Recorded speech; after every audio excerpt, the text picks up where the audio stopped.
Top Roblox games update frequently, keeping players happy and stopping the game from dying. However, I have a tendency to not update my Roblox games, causing them to just collect dust. But today, this all changes. I'm going to be updating my recent Roblox game, Octagon. However, I go on holiday in 7 days, meaning I've got to get to work right away if I'm going to finish this update in time. If anyone hasn't already seen the game, it's a spleef game where the player stands on tiles to make them disappear and the last man standing wins. The game was made in my previous video in only 1 hour, so it's certainly not perfect. I think the round system only works part-time because sometimes it just stops for absolutely no reason. But for that reason, we're going to start by doing some scripting, trying to fix lots of bugs, just like the round system, is what I would say if I wasn't a complete idiot who just hates scripting. Instead, we're going to do the absolute wrong thing and get started by redoing the map. But still, let's get to work and it should look awesome. The first thing I did was replace the old rubbish assets I made in the 1 hour challenge.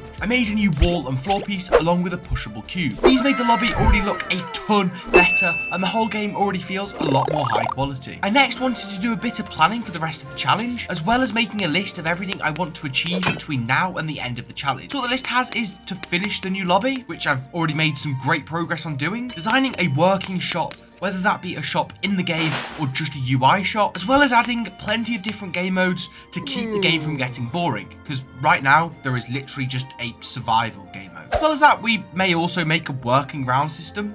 We'll see how I feel about that. But for next, on day 1, I made a cool jump pad. It was literally just a green version of the floor pad and I made it in about a minute. But now to make this jump pad work, I just wait until later in the challenge and see if I can be bothered to do it. And next I did school. Yeah, this is really going to be a recurring theme throughout this challenge, but the progress was excellent for day 1 and hopefully we can carry that on into day 2. With day 2, I started by making a really nice leaderboard model, continuing the style from the rest of the lobby assets I've already made, really trying to go for that cartoon bouncy castle aesthetic. But in true me fashion, I will make this actually work and display stats later on in the challenge. But then I found myself kind of in a bit of a rut. It was only day 2 of the challenge and I was already starting to feel a bit burnt out. I never thought I'd say this, but I felt like a change. I felt like actually trying to do some scripting. However, I didn't want to do anything too difficult. I just wanted to start small. So I thought I would make the little bounce pad in the lobby work. And so I went and tried to do it myself, but of course it just didn't work. It was at this point I searched up a YouTube tutorial and it was a gift from the gods. A tutorial from Code Nerd Roblox was there to save the day. Not only did this tutorial teach me exactly how to make a perfect, fully customizable jump pad for my lobby, but he also explained it in such an interesting way and I actually felt like I was learning something. This ignited a spark within me that made me want to continue scripting and to keep improving my skills and taking this game forward. So whilst I had this surge of inspiration to try and do some of the scripting for my game, I wanted to capitalize on it. At this point, I went and took some of my lobby blockout pieces and started thinking, how can I add some functionality? First thing I wanted to do was make a little kind of fidget spinner parkour thing. Helicopter, helicopter! I haven't really gone through the exact plan for the lobby yet with you guys, however, we will get to it. The section that I'm going to work on here is kind of like an obby. I think it'd just be cool to have some nice stuff to do, to play around with in the lobby, not just the little pushable cubes. So this spinny part is basically going to be a bit of parkour, and then once I actually made this spinning part, which was super easy, I also wanted to make some big swinging hammers. I thought it'd be really funny that if you get hit by the swinging hammers, they ragdoll you and you go flying, and so I made it. I basically just changed the rotation of the part in very small increments at a very frequent pace. This gives the illusion that it's smoothly spinning, however it is just kind of ticking bit by bit and it looks pretty good. But right now, if the hammers hit you, they just kind of push you off. I want them to fling you and send you in a ragdoll. So here I had to learn how ragdolls work. Spoiler alert, I didn't actually learn how ragdolls work. However, it kind of worked, kind of didn't, but we don't need to talk about that. Next, I added this suggestion from the comments, which was to add music. My idea for music was to have 2 different music tracks, one for the lobby and one for the game. My idea for the lobby one was kind of a more peaceful, calming one, and then when you're in the game, it gets a bit more intense and gets you ready for the game. I don't know how to make music or anything like that, so just to be safe, I got some music from the toolbox and found 2 that I liked. And with these 2 tracks selected, it was time to script. Yeah, that didn't go well. Because I couldn't figure out how to do the whole audio inside of a script thing, I thought I'd ask a friend. How do I play music in my Roblox game? Yeah, boy. Well that didn't work. But there was nothing to worry about because my goat, Code Nerd Roblox, has a tutorial on how to do it. Again, just as before, I got everything working just as I wanted. The music system works, and I was even able to use the wisdom instilled upon me by Code Nerd's ways and apply it to my round system. Ignore the fact I'm playing the old version of the game. Now you can see that when you're in the lobby, it plays a different music track to when you're in the game, which is perfect. I also found out when watching this tutorial that Code Nerd Roblox doesn't upload anymore. Rip in the comments. But next on day 2 was to fix bugs. Wait, what bugs?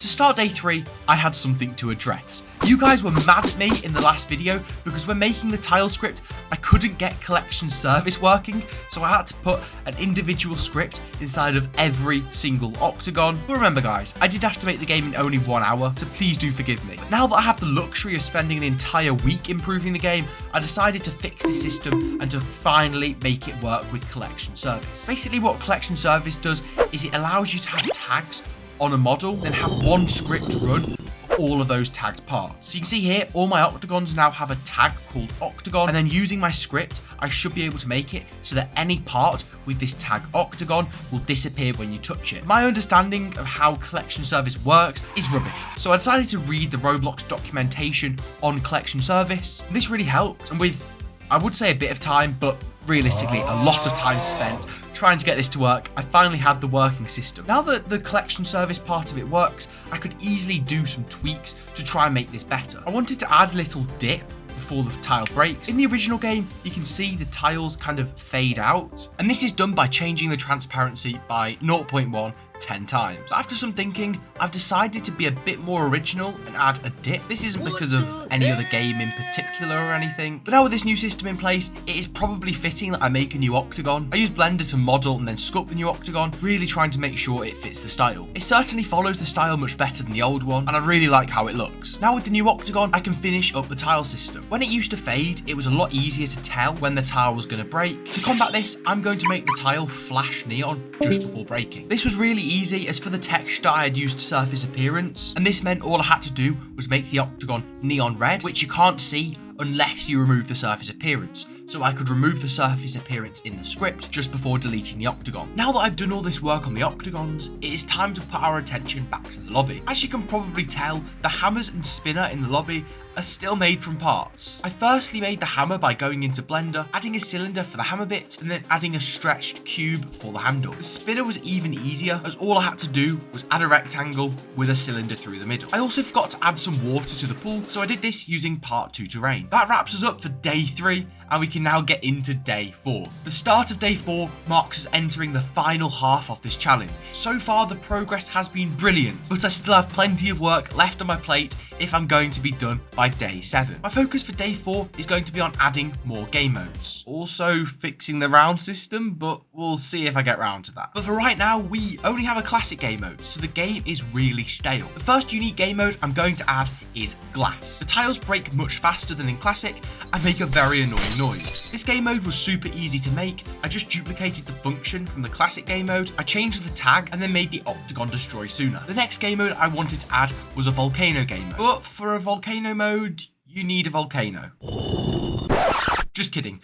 I spent hours painfully making this bouncy castle volcano by hand. But it was definitely worth it, as it looked really good and gave the game mode the vibe I was looking for. And I don't want anyone in the comments saying it looks like a poo emoji. This game mode will, again, be very similar to classic, but instead the volcano will shoot fireballs, giving the player another thing to look out for. At this point, I didn't have time to make a bouncy looking fireball, but hopefully I can come back to this later in the challenge. I made the script that shoots the fireballs from the sky. However, the round system doesn't really have the capability of running this script during the round. So to finish this game mode, I'm going to have to work on the round system. For the round system, I've actually been preparing a bit of a wild card, but I hope you guys aren't mad at me. I got my friend Ash, who's a professional scripter, to make the best round system I could think of, which is super customizable with no bugs or flaws. Hopefully you guys aren't as mad at me when I tell you this round system is available at the top link in the description if you want to get it for yourself. It even comes with a 10-minute guide on how to use it, made by Ash, going through all the customizable features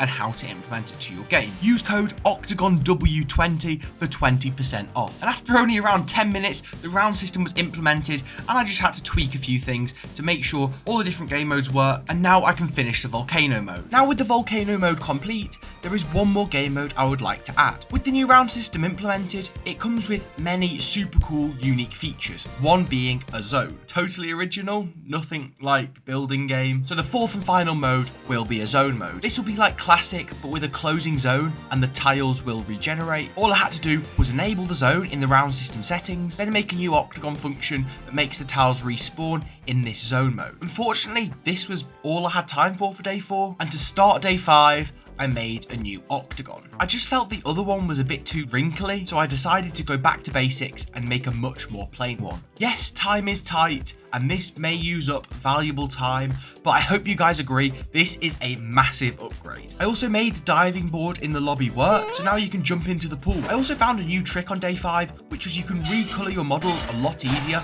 than retexturing inside of Substance Painter.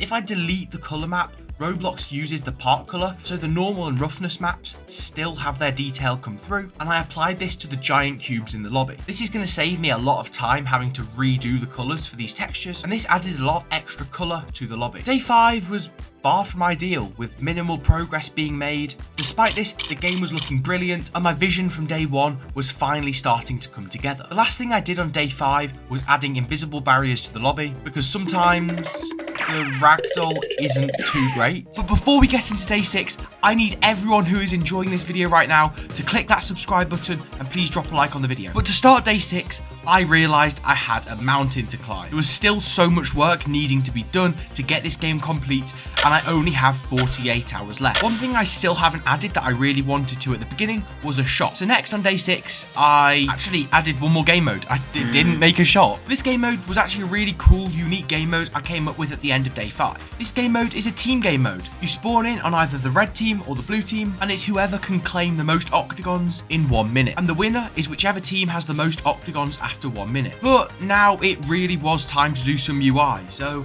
I decided to open up Photoshop and start doing some UI for the game. For the UI, I tried something similar to the models, where I make the UI look a bit like a bouncy castle.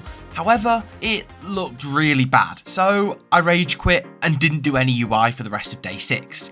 I actually didn't do anything at all for the rest of day 6. This was really stupid, as it leaves me only 1 day left. A UI, a shop, leaderboards, badges, bug fixes, testing, and I also had some comments from you guys asking for game passes, so it would be rude not to add them. But it's time to crack on into day 7 and to start cutting down on this to-do list. The first thing I noticed on day 7 was there was no kill part. Yes, this isn't on the list, but it has to be done. So I added a new kill part under the gameplay area, and next it was time to really get this UI done. First UI I needed to do was for the team game mode. It needs some UI to indicate which team is winning and what the scores are. I opened up Photoshop and made 2 UI panels to display the octagons of both the red team and the blue team. I didn't make the vector myself, as you can probably tell. It's from the vector pack that literally every game ever seems to use. I only have like 10 hours left, so please don't blame me. But then I only needed to do one more bit of UI, and then I was done with the UI for this project. I really like the default UI that comes with the round system, so that doesn't need to change, but I need a shop. At this stage in the challenge, I don't really have time to build a shop in the lobby, but maybe if I do a part 3, I will. I added a shopping cart vector with a square behind it, and that'll honestly do. And then I got onto the main shop panel, which is just a bigger square with a subtle decal on it and a few extra details. I needed a small close button just to have the shop close, and then I needed something to sell. This goes back to my comments from you guys asking for game passes, but I don't want to add game passes. I make games because I want you guys to have something fun to play, not for money, like other greedy developers such as give me the money, VIP, 2 times coins. Wait, I actually need to script these, so I probably shouldn't add any more. Now with the shop UI made, I have to implement it, and there's only around 5 hours left of this challenge, so we need to get this done fast. I wanted the shop to be really smooth and satisfying, using tweens and really precise mathematics. One problem, I don't know how to use tweens, so I just had to add a boring clunky shop with no satisfying animations. Psych, it's 2 hours later, and now I know exactly how to use tweens, and I have this totally epic shot. Give me the Robux. Yeah, that means I have under 3 hours left. You guys might remember the leaderboard model I made on day 2. It was time to bring that to life. Well, so I thought. I needed to pick a short YouTube tutorial, but they were all pretty lengthy. So I just picked one and tried watching it in ×2 speed. Okay, it didn't really work like that. I'm finally done, and it only took around 1 hour. Oh, it doesn't work. Half an hour of fixing later. Oh, it's still not working. It's still not working. I guess I still have like an hour and a half left, so I can spend a bit longer on it. There's 1 hour left of the challenge, and the leaderboard's still not working, and I'm still not done with the game. I wanted to make the game playable when there is only one person in the game. So I made it if you were there on your own. The game still runs as normal, but you have to survive a set period of time instead of outliving your opponents to win. I needed a UI to display the timer, so I made one. I also added a secret room to the lobby with a badge if you can find it. You can't find it. And it was at this point I had only half an hour left, and I wanted to just sit back and admire what I had done in the last 7 days. I launched a finished game for the first time, expecting a thrilling gameplay experience. But no. The first game mode I got, the volcano game mode, wasn't shooting any fireballs. This left me like no time to fix the game mode. However, I gave it my best shot. I had less than half an hour until I was meant to be going live and playing the finished game with you guys. After finally finding the problem and applying the fix, I had around 5 minutes left and everything was done. I learned a lot of lessons from my last time making a game in a week, and the finished result is looking great. Of course, at this point, I went live and played the game with you guys, and we had a lot of fun. The game was working brilliantly, apart from that shop that I spent around 2 hours doing. Let me know if you want a part 3 to this Octagon series, and hopefully Fall Guys doesn't sue me. Click the video on screen now if you want to watch me make another awesome Roblox game, and hopefully I'll see you in the next video.